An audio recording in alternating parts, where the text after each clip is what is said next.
Hi hello friends. ఇవాళ కలువ పువ్వులు విత్తనాలు తెచ్చాను. ఈ వర్షంలో ఎక్కడెక్కడో వెతికి వెతికి వెతికి వెతికి వెతికి ఎక్కడ దొరకలేదు, కానీ ఒక చోట అయితే దొరికినాయి. తీసుకొచ్చి అరగదీసి, అబ్బో చాలా శ్రమ అండి. అవి చాలా చాలా గట్టిగా ఉన్నాయి.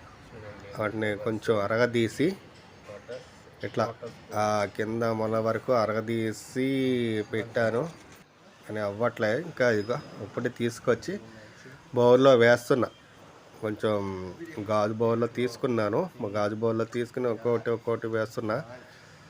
ఇందుట్లో ఎన్ని మునుగుతాయో ఎన్ని తేలుతాయో తెలియట్లేదు. మునిగినవి మంచివి, తేలినవేమో చెడ్డవి, అంటే పనికిరావు అన్నమాట. మీకు అర్థమవుతుందా? ఆ వాటర్లో మునిగిపోని ఆ మంచి నీళ్ళల్లో మంచి విత్తనాలు, తేలినవేమో అవి మొలకలు రాని విత్తనాలు. కానీ నేను తెచ్చినట్లో ఒక్కటే బ్యాడ్, అది తేలిపోయింది.